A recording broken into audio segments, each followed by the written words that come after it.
जय हिंद दोस्तों, स्वागत है आप सभी का इस यूपी ट्रिपल एस सी पेट सीरीज़ के तीसरे पार्ट में, जिसमें हम देख रहे हैं 250 महत्वपूर्ण प्रश्न जो कि आगामी 15-16 अक्टूबर को होने वाली पेट परीक्षा के लिए सर्वाधिक महत्वपूर्ण है। आज हम देखेंगे राज्य के नीति निर्देशक तत्वों से जुड़े आने वाले संभावित 20 प्रश्नों को। उससे पहले अगर आप चैनल पर पहली बार आए हैं तो चैनल को सब्सक्राइब करिए।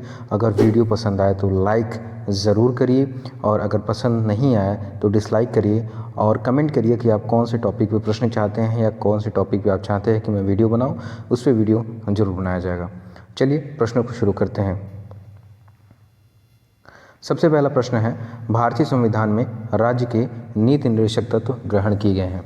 आपके ऑप्शन है, ऑप्शन ए ब्रिटेन, दूसरा आयरलैंड, तीसरा पूर्व सोवियत संघ और चौथा है फ्रांस। इसका ऑप्शन होगा आयरलैंड से। जैसा कि हम जानते हैं कि राज्य के नीति निर्देशक तत्व हमारे संविधान में आयरलैंड से लिए गए हैं। क्यों लिए गए हैं? क्योंकि हमारे संविधान निर्माताओं ने सोचा था कि एक ऐसे कल्याणकारी राज्य की स्थापना करना है जिसमें सभी को सामाजिक, आर्थिक और राजनैतिक न्याय सुनिश्चित हो सके। इसलिए इस राज्य के नीति निर्देशक तत्वों को आयरलैंड के संविधान से लिया गया है। और विश्व में केवल 2 ही संविधान ऐसे हैं जहां पे नीति निर्देशक तत्वों को शामिल किया गया है। पहला है भारत और दूसरा है आयरलैंड। चलिए अगला देखते हैं। अगला प्रश्न है, भारतीय संविधान में राज्य के नीति निर्देशक सिद्धांतों को शामिल करने के पीछे के मुख्य उद्देश्य क्या थे? तो हमने जैसे कि चर्चा किया कि अनुच्छेद 38 में भी ये वर्णित है कि एक ऐसे राज्य की स्थापना करना है जिसमें लोक कल्याण की अभिवृद्धि हो सके। ऐसी सामाजिक व्यवस्था की स्थापना करने का प्रयास करना है जिसमें सामाजिक, आर्थिक और राजनीतिक न्याय प्रत्येक व्यक्ति के लिए सुनिश्चित हो सके। इसलिए हमारे संविधान निर्माताओं ने इसमें राज्य के नीति निर्देशक तत्वों को संविधान में स्थान दिया था। इसलिए अगर ऑप्शन आता है कल्याणकारी राज्य की स्थापना करना, तो नीति निर्देशक तत्वों का एकमात्र जो लक्ष्य था वो था कल्याणकारी राज्य की स्थापना करना। चलिए अगला प्रश्न देखते हैं। भारतीय संविधान के किस अनुच्छेद में राज्य के नीति निर्देशक तत्वों का उल्लेख मिलता है? तो हमारे संविधान में जो भाग 3 है वो मौलिक अधिकारों से संबंधित है, और भाग जो 4 है वो नीति निर्देशक तत्वों से संबंधित है। तो संविधान का जो भाग 4 है और अनुच्छेद 36 से 51 तक ये 3 नीति निर्देशक तत्वों से संबंधित है। अनुच्छेद 36 क्या कहता है? अनुच्छेद 36 के अनुसार राज्य की परिभाषा वही है जो अनुच्छेद 12 में दी गई है। मतलब राज्य की परिभाषा में हमारी सेंट्रल गवर्नमेंट, पार्लियामेंट, विधानमंडल, राज्य सरकारें, स्थानीय प्राधिकारी और अन्य प्राधिकारी भी शामिल होते हैं। तो ये राज्य के नीति निर्देशक तत्व भाग 4 में अनुच्छेद 36 से लेके 51 तक दिए गए हैं। अगला प्रश्न है, राज्य के नीति निर्देशक तत्वों का उल्लेख भारतीय संविधान के किस भाग में है? तो इसका ऑप्शन क्या हो जाएगा? इसका ऑप्शन हो जाएगा, अभी हमने डिस्कस किया, भाग 4। अगला प्रश्न, भारतीय संविधान में राज्य के नीति निर्देशक सिद्धांतों को शामिल करने के पीछे का मुख्य उद्देश्य? अगला प्रश्न है, नीति निर्देशक सिद्धांत हैं। ऑप्शन है आपके वाद योग्य नहीं है, मौलिक अधिकार, उपरोक्त में से कोई नहीं। तो जैसा हम सभी को पता है कि जो मौलिक अधिकार होते हैं, these can be enforce by the court, मतलब कि ये वाद्य योग्य होते हैं अगर हम बात करें मौलिक अधिकारों की। ठीक है, तो नीति निर्देशक सिद्धांत क्या है? नीति निर्देशक सिद्धांत है ये केवल एक निर्देशक हैं, जैसा कि साफ साफ लिखा हुआ है, these are only the directive. ये केवल हैं directive principle for the state policy. कह रहा है कि राज्य ऐसा प्रयास करेगा कि सभी को सामाजिक, आर्थिक और राजनीतिक न्याय सुनिश्चित कर सके।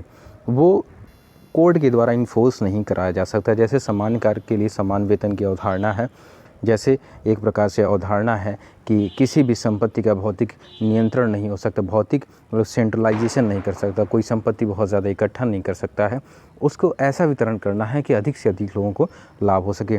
तो ऐसा तो नहीं है कि किसी के पास बहुत ज़्यादा संपत्ति है तो उससे संपत्ति छीन लिया जाए और लोगों में बांट दिया जाए। ऐसा नहीं है कि हम जैसे कोई बहुत बड़ा बिजनेसमैन है तो उसकी संपत्ति हम छीन के लोगों में बांट दें, ऐसा नहीं है। तो ऐसा नहीं है कि हम कोर्ट के द्वारा कह सकते हैं कि उनकी संपत्ति हमको चाहिए। तो सीधी सीधी बात है कि जो नीति निर्देशक तत्व हैं ये वाद योग्य नहीं होते हैं। अगला प्रश्न देखते हैं, भारतीय संविधान में अंतर्राष्ट्रीय सुरक्षा को प्रोत्साहन देना सन्निहित है। ठीक है, तो आर्टिकल जो 51 है, आर्टिकल 51 जो है वो कहता है कि विदेशी नीति से संबंधित है, जिसमें है कि हम अंतर्राष्ट्रीय सुरक्षा एवं शांति को प्रोत्साहित करने का प्रयास करेंगे। ठीक, संविधान के प्रस्तावना में ये नहीं है। संविधान का प्रस्तावना है हम भारत के लोग भारत को एक संपूर्ण प्रभुत्व संपन्न धर्मनिरपेक्ष लोकतांत्रिक गणराज्य बनाने के लिए, और उन सभी में सामाजिक, आर्थिक और राजनीतिक न्याय जो बात करती है प्रस्तावना में भी है, लेकिन वो सुनिश्चित करने का जो है वो अपना राज्य के नीति निर्देशक तत्व में है। और ये प्रश्न जो है भारत के संविधान में अंतर्राष्ट्रीय सुरक्षा को प्रोत्साहन देना सन्निहित है, तो ये है राज्य के नीति निर्देशक तत्वों में। अगला प्रश्न देखते हैं। अगला प्रश्न है, समान कार्य के लिए समान वेतन भारत के एक संविधान में सुनिश्चित किया गया है। ये सुनिश्चित किया गया है हमारे राज्य के नीति निर्देशक तत्वों में, जैसे 39 A B C D E। इसको याद करने का तरीका क्या है? ए से जो है वो 39A कहता है कि सभी को जीविका के साधन उपलब्ध कराने का प्रयास करेगा। उसके बाद से 39B कहता है कि राज्य जो सार्वजनिक संपत्ति है उसका इस प्रकार से, सार्वजनिक जो संपत्तियां हैं या फिर आप कह दीजिए कि भौतिक जो चीज़ें हैं उसका इस प्रकार से भौतिक नियंत्रण करेगा कि अधिक से अधिक लोगों को लाभ हो सके। सी है सेंट्रलाइजेशन, यानी कि संपत्ति का केंद्रीकरण नहीं होने देगा। डी है ड्यूटी, सामान्य कार्य के लिए समान वेतन। और ई है एक्सप्लॉयटेशन, शोषण से संबंधित। तो 39 को याद करने का सीधा सीधा फंडा ये है, सीधा सीधा तरीका ये है कि आप A B C D E याद कर लें उसको। ए से आजीविका, बी से भौतिक नियंत्रण, सी से सेंट्रलाइजेशन यानी केंद्रीकरण नहीं होने देगा, डी से है ड्यूटी, समान कार्य के लिए समान वेतन। और ई से है एक्सप्लॉयट, शोषण से संबंधी अधिकार, यानी कि शोषण से संबंधित आपका नीति निर्देशक तत्वों के बारे में चर्चा की गई है।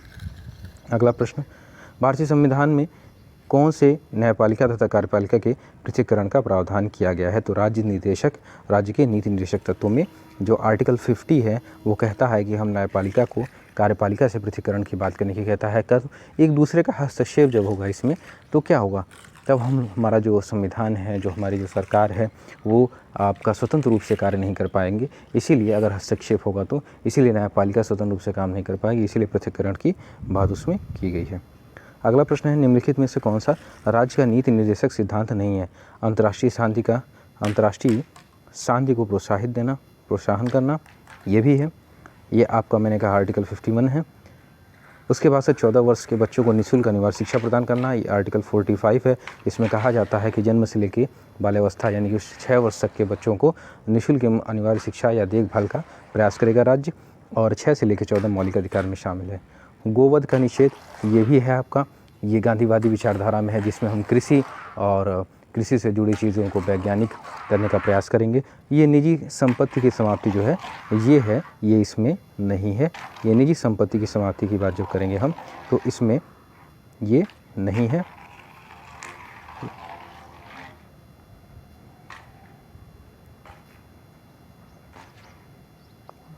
यहाँ पे ऑप्शन आ गया, ये ऑप्शन डी।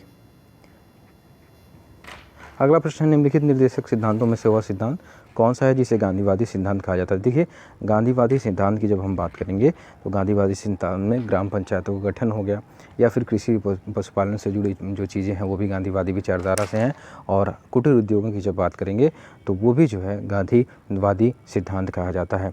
3 प्रकार के सिद्धांत दिए गए हैं। पहला सिद्धांत है उदारवादी सिद्धांत, दूसरा है समाजवादी सिद्धांत, और तीसरा है गांधीवादी सिद्धांत। तो ऑप्शन इसका कौन सा हो जाएगा? इसका ऑप्शन हो जाएगा बी।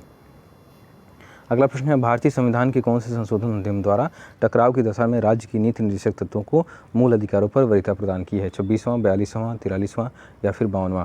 तो 42वें संविधान संशोधन के द्वारा ये सुनिश्चित किया गया है कि कुछ मूल अधिकारों को हम क्या कर सकते हैं, नीति निर्देशक तत्वों को क्या कह सकते हैं कि आप उस पर वरीयता दे सकते हैं मूल अधिकारों पे, कुछ मूल अधिकारों पे।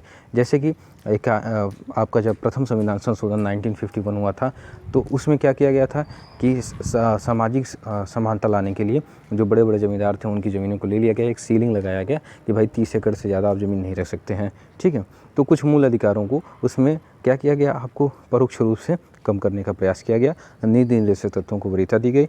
तो ऐसा ही संशोधन किया गया 42वां संशोधन 1976 में। तो इसका आंसर हो जाएगा 42वां संशोधन 1976। अगला प्रश्न, समान न्याय और निःशुल्क विधि सहायता का प्रावधान किस अनुच्छेद में किया गया है? तो अनुच्छेद, जब अनुच्छेद की हम बात करेंगे तो अनुच्छेद 39A, 39A में क्या है, सामान्य न्याय एवं विधिक सहायता की बात की गई है।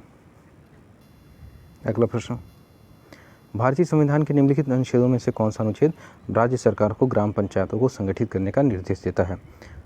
इसमें आपके ऑप्शन है आर्टिकल 32, इस संवैधानिक उपचारों से संबंधित है, ठीक है। आर्टिकल 40 जो है वो है आपका ग्राम पंचायतों से गठन है। आर्टिकल 48 कृषि से संबंधित है।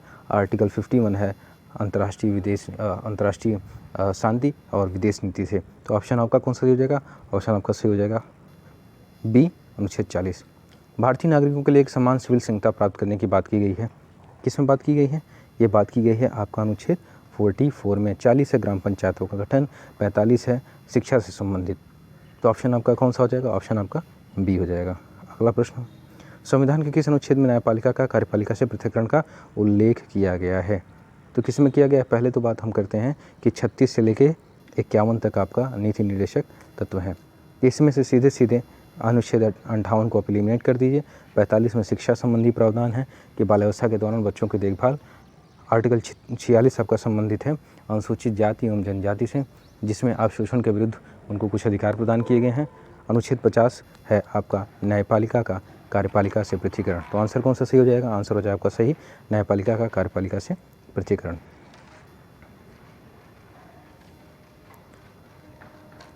अगला प्रश्न है, भारतीय संविधान के किस अनुच्छेद द्वारा निम्न दुर्बल वर्गों को शिक्षा संबंधी प्रावधान प्रदान किया गया है? ठीक है, दुर्बल वर्गों की बात की गई है, शिक्षा संबंधी सुरक्षा प्रदान की गई है। तो ये प्रदान किया गया है आपका आर्टिकल 45 में। 6 से 14 वर्ष के बच्चों की बात हम जो करते हैं शिक्षा संबंधी बातें, तो उसमें आ जाएगा आर्टिकल 45। अगला प्रश्न, निम्नलिखित सूची को सम्मिलित कीजिए। कौन सा उत्तर सही है उसको चयन करिए। अनुच्छेद 40 किससे संबंधित है? अनुच्छेद 40 आपका संबंधित है ग्राम पंचायतों के गठन से। 41 से संबंधित है? 41 संबंधित है काम करने के अधिकार से। 44 किससे संबंधित है? समान नागरिक संहिता। और 48 है कृषि एवं पशुपालन। अनुच्छेद 41 क्या है? अनुच्छेद 41 है कि आप काम करने का अधिकार एक प्रकार से है, बेगारी, बुढ़ापे और असमर्थता में राज्य सरकार की सहायता प्राप्त करने का अधिकार प्राप्त है। ठीक है, तो हो जाएगा ए का पहला, बी का दूसरा, सी का तीसरा और डी का चौथा। ऑप्शन ए से हो जाएगा। अगला, निम्नलिखित से कौन से राज्य के नीति निर्देशक तत्वों में शामिल किया गया? मानव के दुर्व्यवहार और बलात्श्रम का प्रतिषेध, मादक पेयों और स्वास्थ्य के लिए हानिकारक औषधियों के प्रयोजनों के लिए भिन्न उपयोग का प्रतिषेध। तो ये बलात्श्रम की जो बात है, ये बलात्श्रम जो है ये है आपका आर्टिकल 23, शोषण के विरुद्ध अधिकार, ये मौलिक अधिकारों में शामिल है। और मादक पेय और स्वास्थ्य के लिए हानिकारक औषधियों का निषेध जो है ये है 47 आर्टिकल आपका, इसलिए ऑप्शन केवल बी जो है वो सही हो जाएगा। अगला प्रश्न, निम्नलिखित में कौन सा अनुच्छेद 42वें संशोधन द्वारा नीति निर्देशक तत्वों में नहीं जोड़ा गया है? शोषण से युवाओं और बच्चों की सुरक्षा, सामान्य न्याय तथा निःशुल्क कानूनी सलाह, सभी नागरिकों के लिए समान आचार संहिता, उद्योगों के प्रबंधन में श्रमिकों की भागीदारी। तो ये जो ऑप्शन सी है ये 42वें संविधान संशोधन के द्वारा नहीं जोड़ा गया है, ये हमारे संविधान में पहले से ही उपलब्ध था, मूल रूप से उपलब्ध था। तो ऑप्शन कौन सा सही हो जाएगा? ऑप्शन आपका सी से हो जाएगा। अंतिम क्वेश्चन देखते हैं, भारतीय संविधान में प्रतिष्ठित राज्य की नीति के निर्देशक तत्वों के अंतर्गत निम्न प्रावधानों पर विचार कीजिए। भारतीय नागरिकों के लिए समान नागरिक संहिता सुरक्षित करना एकदम सही है। ग्राम पंचायत को संगठित करना ये भी सही है। ग्रामीण क्षेत्रों में कुटीर उद्योगों को प्रोत्साहित करना ये भी सही है। सभी कर्मकारियों के लिए निश्चित अवकाश और संस्कृति के अवसर उपलब्ध कराना। इसमें कौन से गांधीवादी सिद्धांत है जो राज्य के नीति निश्चित तत्वों में प्रतिबंधित होते हैं? तो इसका ऑप्शन कौन हो जाएगा? इसका ऑप्शन हो जाएगा ऑप्शन 2 और 3। ठीक है,